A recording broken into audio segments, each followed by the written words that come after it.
مسلمانوں، اللہ کے نام میں بسم اللہ الرحمن الرحیم میں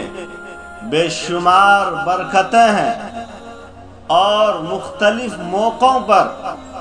اس کی الگ الگ برکتیں ظاہر بھی ہوئی ہیں۔ چنانچہ کتابوں میں ایک واقعہ لکھا ہے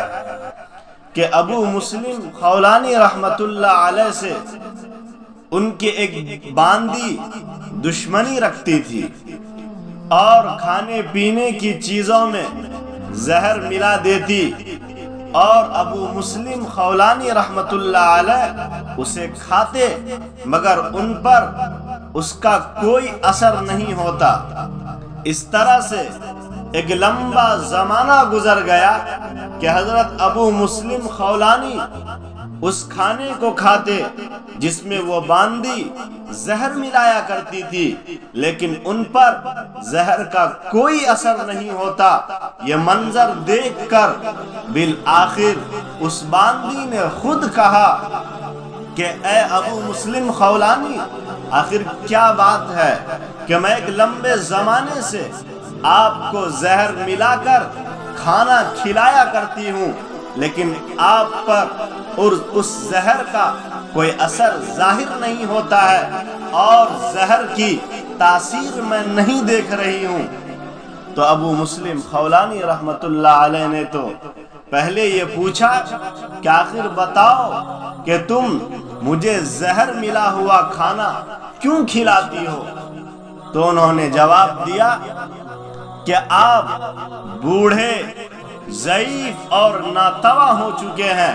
میں چاہتی ہوں کہ آپ سے جلد الگ ہو جاؤں، میں آپ سے جدائی چاہتی ہوں۔ تو ابو مسلم خولانی نے وجہ بتائی کہ زہر کا اثر کیوں نہیں ہو رہا تھا۔ انہوں نے فرمایا کہ زہر کا اثر اس لیے نہیں ہو رہا تھا کہ الحمدللہ جب بھی میں کچھ کھاتا یا پیتا ہوں تو اللہ کا نام لیتا ہوں، بسم اللہ پڑھ کر کھاتا ہوں، اس کا یہ اثر ہے کہ زہر کا کبھی مجھ پر اثر نہیں ہوا۔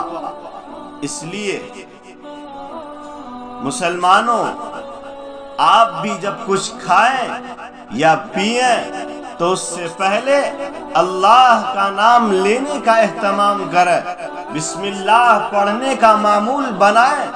اگر آپ نے بسم اللہ پڑھ کر کھانے کا معمول بنایا اور اللہ کے نام پر یقین کر کے پڑھا تو یقین جانیے کہ آپ کو بھی اس کی بے حد برکتیں نظر آئیں گی۔ یہ ایک نہیں کئی واقعات ہیں کہ اللہ کے نام کی کیسی کیسی برکتیں ظاہر ہوئی۔ خیر، ابو مسلم خولانی رحمت اللہ علیہ نے وجہ یہی بتائی کہ مجھ پر زہر کا اثر اس لیے نہیں ہوا کہ میں جب بھی کچھ کھاتا ہوں یا پیتا ہوں تو اس سے پہلے بسم اللہ پڑھتا ہوں، اور پھر یہ کہہ کر انہوں نے اس باندی کو آزاد کر دیا